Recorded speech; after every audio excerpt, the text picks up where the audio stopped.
बिस्मिल्लाहिर्रहमानिर्रहीम। अस्सलाम वालेकुम नाज़रीन, मैं हूं लियाकत हुसैन और आप देख रहे हैं मेरा यूट्यूब चैनल। तो सबसे पहले तो आपको बताता चलूं कि आप सब लोग को मालूम भी हो चुका होगा कि इमरान रियाज़ ख़ान की गिरफ़्तारी हुई है कल रात को एयरपोर्ट से, जब वो जा रहे थे अबू धाबी के लिए, दुबई के लिए, अपने भाई से मिलने के लिए। वहाँ उनकी फ़ैमिली भी सेटल्ड है, वो फैमिली भी गई हुई थी, तो उनको साथ उनको 2 दिन के लिए वापस आना था। लेकिन उनको एयरपोर्ट पे जब वो एक स्पेस के साथ उस वक्त इन टच भी थे, तो उस वक्त उनको गिरफ़्तार कर दिया गया। उनका मोबाइल वगैरह और जो सामान है वो सब भी एफआईए ने रोक लिया। और बाद में कुछ इतलात ये मिली हैं हमें कि वो जो है उनको आज कोर्ट में भी पेश नहीं किया गया। और उनकी जो एफआईआर है वो आज से 64 दिन पहले 29 नवंबर 2022 की जो एफआईआर है साइबर क्राइम की तरफ से, उसमें उनको गिरफ़्तार किया गया है। तो अब देखते हैं जी, आज तो उनको पेश नहीं किया गया, उनको कल ही पेश किया जाएगा। साथ में ही शेख रशीद अहमद साहब को जो है उनको उनकी निजी एक सोसाइटी है जहाँ पे वो रिहाइश पजीर थे, वहाँ से उनको रात गए गिरफ़्तार किया गया। ये जो सोसाइटी है ये पंजाब में है, जबकि उनको गिरफ़्तार जो है वो इस्लामाबाद पुलिस ने किया है। तो उसके ऊपर जो है रात गए उनको गिरफ़्तार किया गया। उनकी एफआईआर या उनके ऊपर जो दफ़ात लगाई गई हैं पुलिस की जानिब से, वो अभी तक कुछ सामने नहीं आ सकी। लेकिन कोर्ट को जो उन्होंने पेश किया है, तो कोर्ट ने उनको 2 रोज़ा जिस्मानी रिमांड दे दिया पुलिस को, और उनको जो है पुलिस के हवाले कर दिया। तो वो 2 दिन तक जो है मज़ीद रहेंगे अपना पुलिस की कस्टडी में।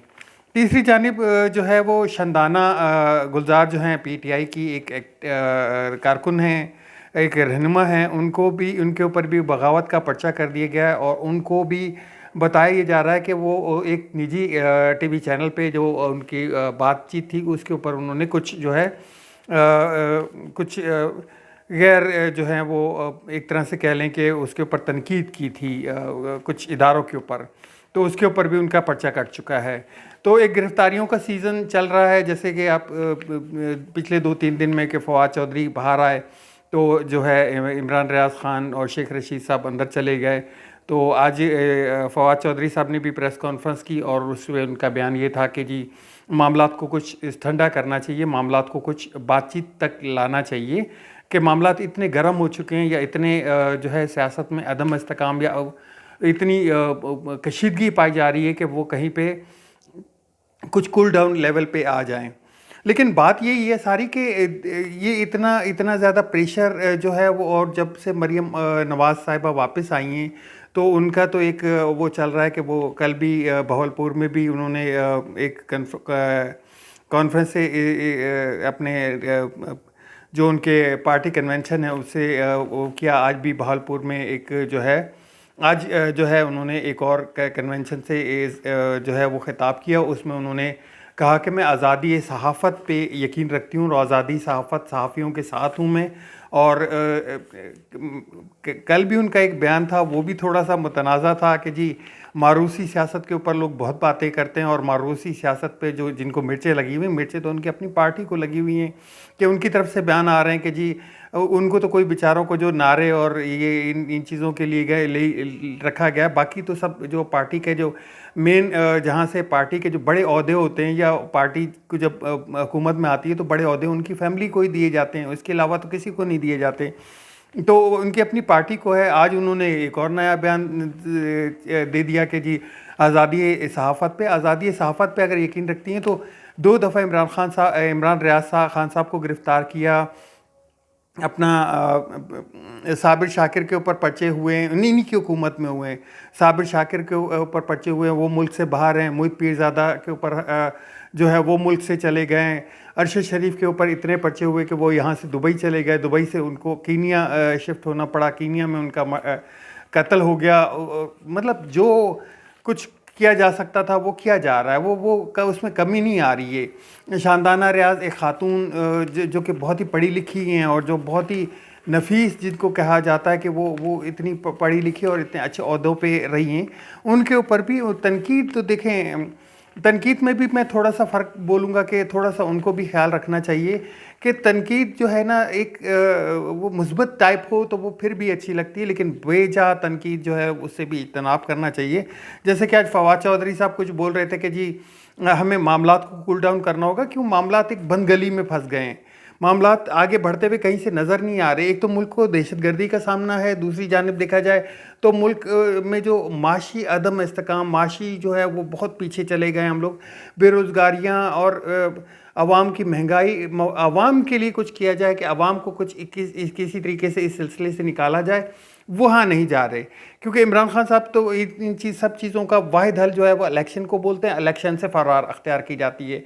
आज केपी के गवर्नर का जो एक वो आया अपना बयान कि जी हम लोग जब 100 मैयतें उठा रहे थे और उस वक्त पीटीआई की जो हुकूमत है वो पीटीआई पाकिस्तान तहरीक इंसाफ वाले वो सियासत के लिए अमल बसता थे और वो जो है इलेक्शन के लिए डेट दे रहे थे। असल में इस सारे मसले का, इस सारी जो भी इसको मैं समझता हूँ, क्योंकि देखिए इमरान खान साहब इसको बोलते हैं कि नया इलेक्शन कराया जाए, साफ़ और शफाफ इलेक्शन कराया जाए ताकि मुल्क को एक नई क़यादत मिल सके, जो एक मुल्क को नई किसी मुल्क से बात भी कर सके या आईएमएफ से बात करनी हो तो उसको एक मजबूत रोल मिल सके जिसमें अवाम की शमूलियत भी हो। अवाम जब तक बैकअप नहीं मिलेगा गवर्नमेंट को अवाम का, उस वक्त तक कोई भी जो है वो काम या इस्तेकाम नहीं आ पाएगा उसमें। तो आईएमएफ के बारे से भी आज बात करता चलूं कि आईएमएफ से भी आज जो है तीसरा रोज़ था आज उसका।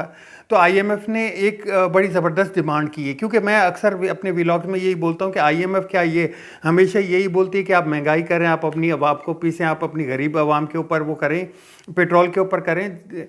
देखा जाए तो इनकी जितनी सिक्योरिटी इन बड़े बड़े उनके ऊपर है कि खाली एक मरियम नवाज़ जिनके पास जो ना एमएनए ना एमपीए ना कोई वज़ीर हैं ना कोई वो हैं, वो अपनी पार्टी की हेड उनको एक मिला हुआ है नायब सदर का ओहदा, उनके पास तकरीबन 500 जो है इस वक्त पुलिस एहलकार है।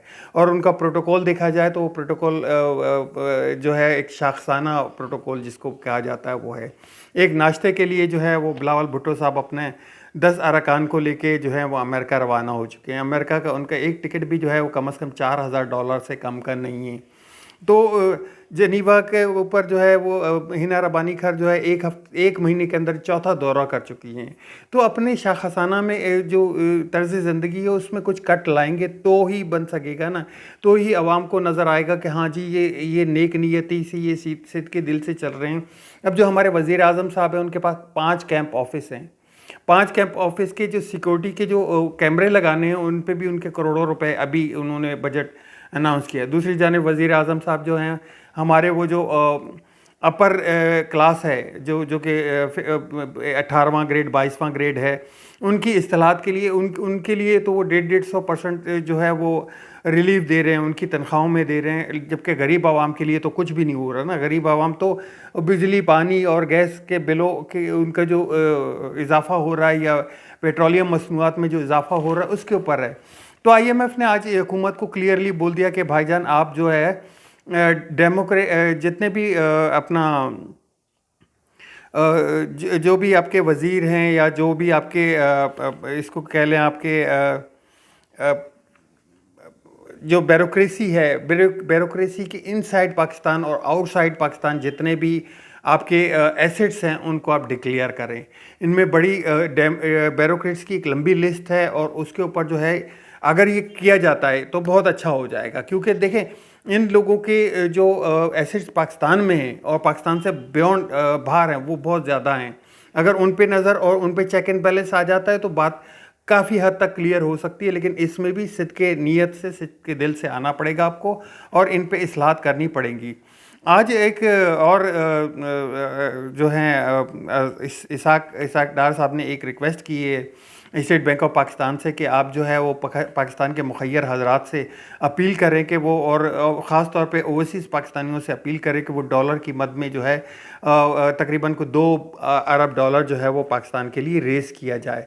जिसमें अभी कुछ देर पहले ही जो है सैलानी वेलफेयर के जो चीफ़ हैं बशीर साहब उन्होंने मेरे ख्याल से इसका जो है बेड़ा उठाने के लिए अपने आप को पेश किया कि जी मैं हाथ बटाता हूँ इसमें और मैं आगे आता हूँ।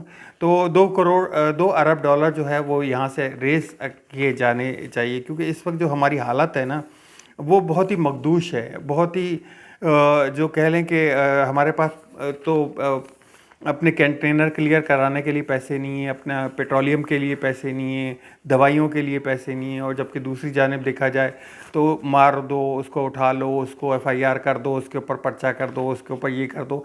तो हुकूमत को भी थोड़ा सा इस चीज़ों को रियलाइज़ करना पड़ेगा, इन चीज़ों से बाहर निकलना पड़ेगा। अभी कुछ देर बाद एक और वीलॉग करूँगा इंशाल्लाह, उसमें मज़ीद डिटेल में आपसे बात होगी।